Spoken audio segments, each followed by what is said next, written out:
All right, welcome to another deep dive. You know how this works, right? You give us the sources, we get down to the nitty-gritty. This time we're tackling Rollo Tomassi's The Rational Male. You were curious about its take on, well, how men and women interact, how societal stuff plays into all of that, the whole relationship game. Absolutely.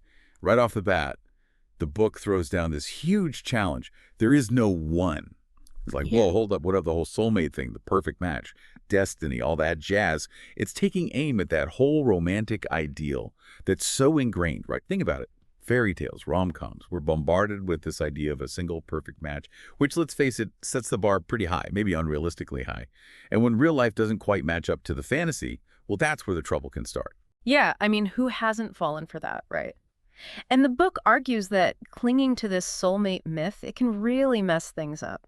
Like, think about it. If you're convinced this person is your one and only shot at happiness, you might just overlook some serious red flags. Or, you could end up putting their needs way, way ahead of your own, almost like you're walking on eggshells all the time.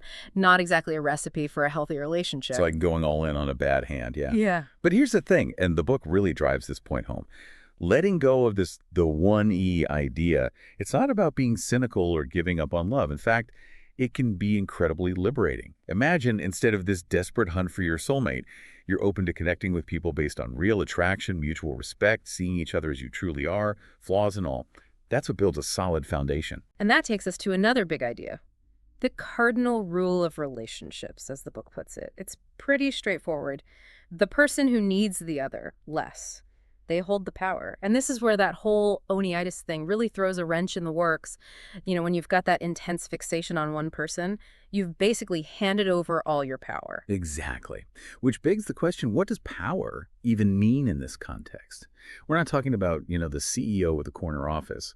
Tomassi makes a distinction between that kind of external power, money, status, and what he called real power.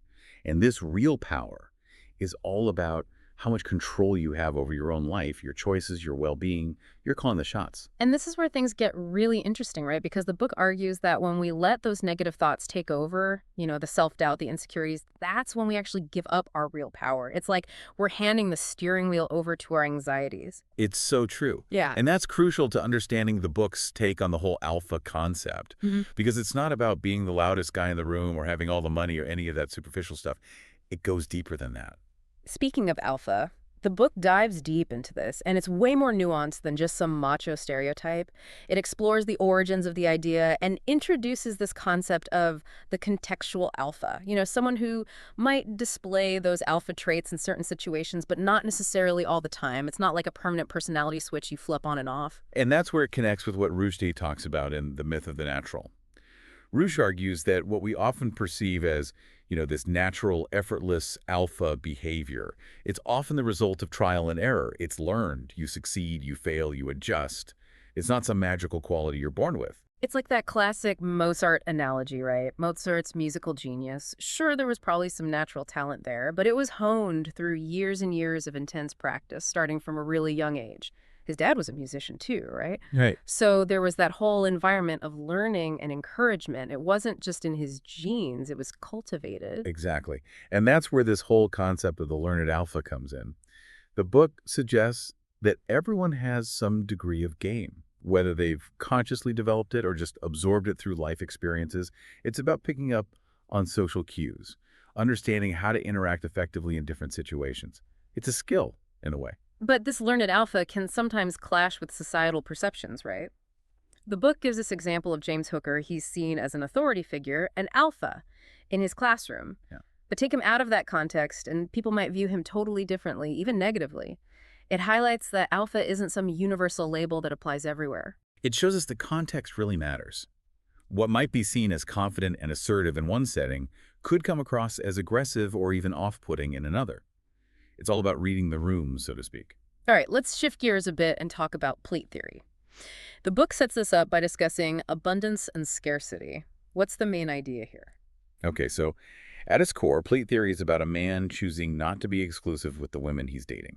It's about building confidence and maintaining control of the frame in those interactions. And by frame, we're talking about who's setting the terms, who's leading the dance, so to speak. Maintaining frame means not letting the other person's expectations or needs dictate your behavior or your sense of self-worth. It's about having options, not feeling like you have to cling to the first person who shows interest.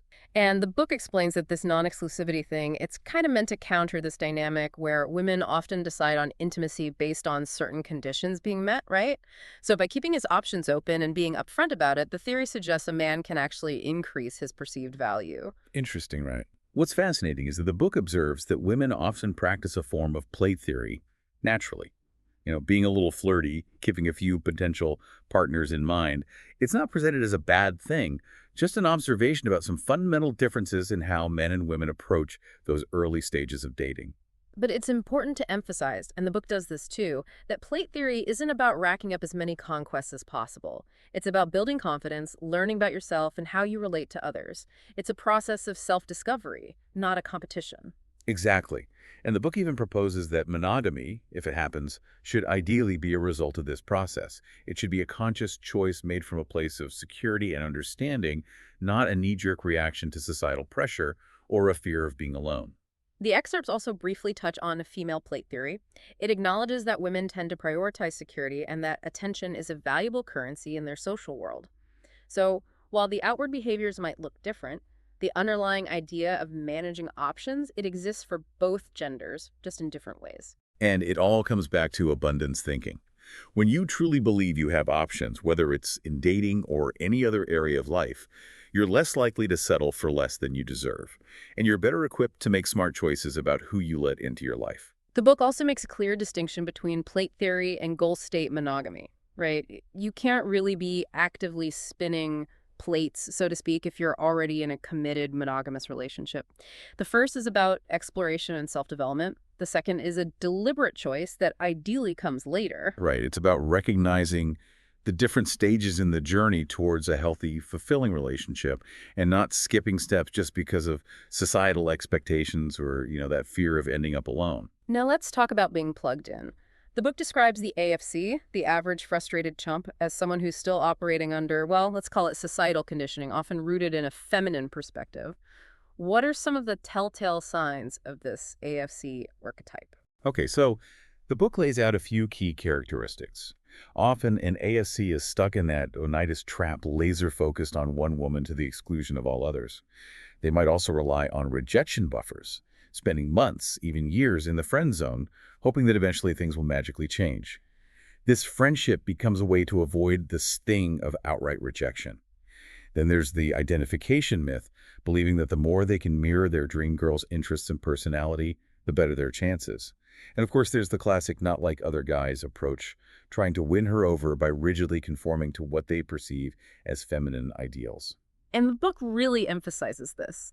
Denial is a huge hurdle to overcome when trying to unplug from this way of thinking. It explains this as being tied to ego investment when these deeply held beliefs become so intertwined with a person's sense of self that questioning them feels like a personal attack. It's like their whole world is built on these beliefs. And even if they encounter evidence that contradicts them, it's easier to just double down and dig in their heels. This denial is often fueled by the media and pop culture too, which tend to promote a very romanticized and often unrealistic view of relationships. The book also delves into this idea of negotiated desire and why it often backfires. The argument is that trying to explicitly talk your way into reciprocal desire, well, it usually leads to obligated compliance, not genuine attraction. You can't really force someone to truly want you. That's a powerful point. The book argues that genuine desire has to be freely given. It can't be manufactured or negotiated. And understanding this is key to breaking free from that AFC mentality.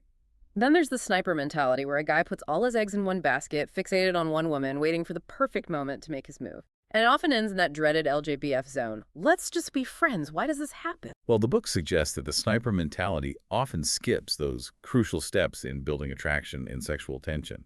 It jumps right into trying to establish comfort and familiarity, which, ironically, can be the kiss of death when it comes to romance. By the time the sniper reveals his intentions, he's already firmly in the friend zone, and any romantic advance comes across as unexpected, even out of character. The excerpts also mention LDRs, long-distance relationships, as a potentially risky form of onitis, where a guy might end up making big sacrifices for this idealized partner who's miles away.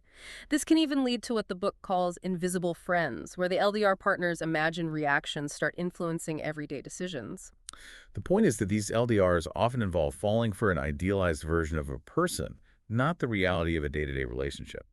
And when those relationships eventually crumble, the guy can be left feeling pretty lost, wondering if it was all worth it. There's also the white knight archetype, the guy who tries to win a woman's heart by constantly defending her, agreeing with her, basically bending over backwards to align with what he perceives as feminine ideals. What's the motivation there? The White Knight often operates under this savior schema, the idea that he can trade protection and unwavering support for intimacy. He buys into this notion of an honor system, an automatic respect for women, hoping that this will make him desirable. But the book suggests that this dynamic can be problematic, leading to an uneven playing field. And finally, the book touches on intergender friendship. It suggests that true platonic friendship between men and women, the kind of easy, no strings attached friendship we see between people of the same sex, it can be tricky because of, well, biology and those underlying attractions. It's a sensitive topic for sure. The book argues that those basic biological drives, the instincts related to mate selection, they often influence these interactions in ways that just aren't there in same-sex friendships. It doesn't mean men and women can't be friends, but it suggests that the dynamics can be inherently different. All right, let's unpack some of the key societal conditioning the book talks about. One of the big themes is feminization and how it's shaped the way men view relationships and their own masculinity. What's the core argument here? The book argues that there's this feminine imperative, a set of social norms that often prioritize feminine perspectives and values in relationships. And this can lead to a kind of conditioning that might clash with men's natural instincts and behaviors. And this ties into the concept of hypergamy, which the book describes as a natural female drive to seek partners of higher perceived value. It suggests that women develop certain social strategies to navigate this whole mate selection process, including that classic jerk versus nice guy dilemma, and their tendency to keep their options open, at least in the early stages of dating. What's interesting is the idea that some of these social strategies, like shit testing, might be subconscious ways for women to assess a man's resilience and confidence. Like, is he going to fold under pressure? Is he really a high-value guy? And the book also points out how monogamy is often presented to men as this duty, this responsibility that they need to uphold no matter what. The excerpts also make a distinction between peacocking, which is that PUA tactic of showing off to attract attention, and having a genuine personal style that reflects confidence. It's not about being flashy or trying too hard. It's about presenting your best self authentically. And the book outlines those stages a man might go through when encountering these red pill ideas for the first time. It starts with denial, then anger, bargaining, depression, and eventually, hopefully, acceptance. And sometimes there's this jaded stage, too, where you're kind of cynical about the whole thing. It's a process, for sure. It can be a real wake-up call, a shift in perspective. And the book makes this clear. Just ignoring or denying the existence of these power dynamics, it doesn't make them go away. They're there, whether we acknowledge them or not. The book also touches on the origins of game, from the pickup artist community. It talks about how it's evolved into a more nuanced understanding of these intersexual dynamics. And it notes the pushback game often gets, especially from what the book calls femme-centric society. The suggestion is that this feminine imperative often relies on men being, well, kind of clueless about their own value and how these dynamics work. It's like if men start to wise up, it could disrupt the status quo, right? Absolutely. And here's something I think a lot of people can relate to. The book talks about the decline of sexual frequency in long-term relationships. It suggests that sex kind of shifts from being a way to connect and build intimacy to more of a reward, something you get if you've been good. And it emphasizes the power of a woman's imagination when it comes to attraction, arguing that being too direct, too needy, too eager to please, it can actually backfire. It's about maintaining a bit of mystery, letting the attraction build organically rather than trying to force it. Right. And the book introduces this concept of SMV, sexual market value, and how it tends to play out differently for men and women over time. Men's SMV, the argument goes, often peaks later in life compared to women's. And it revisits that whole jerk versus nice guy dynamic, arguing that most men are conditioned to lean towards the nice guy approach, engaging in what it calls beta game, basically trying to win approval by conforming to feminine ideals. Understanding that concept of SNV and how it fluctuates can be a real game changer. It challenges a lot of those traditional assumptions about dating and relationships. To wrap things up, let's talk about those iron rules. Can you give us a few highlights? Iron Rule 6 is all about moving on. It emphasizes the importance of focusing on new potential relationships instead of trying to resurrect something that's already dead in the water. The idea is that the energy you'd spend trying to fix what's broken is better invested in building something fresh, something new, without all that baggage. And Iron Rule 7 basically says if a woman's not interested, let her figure out why. Don't try to rationalize it for her, especially if you're feeling insecure about whether you're good enough. It's about recognizing your own worth and not accepting a lower position than you deserve. And lastly, Iron Rule 8 warns against constantly putting yourself down, especially in front of a woman you're interested in. A little self-deprecating humor can be okay, but constantly belittling yourself, it's not attractive. It erodes your confidence, and it sends the wrong message. All right, so we've just scratched the surface here, but hopefully this deep dive into the rational male has given you some food for thought. We've explored the challenges to the soulmate myth, the dynamics of power in relationships, the nuances of alpha behavior, the strategic approach of plate theory, the dangers of being plugged in, the influence of societal conditioning, and a few of those key iron rules. And remember, these are just some of the perspectives presented in the book. Some of these ideas might be controversial, but they're worth engaging with because they can offer some valuable insights into the often confusing world of relationships and personal growth. For sure. Understanding the game, as the book calls it, can be a powerful tool. It can help you navigate relationships more effectively and make more conscious choices about who you let into your life.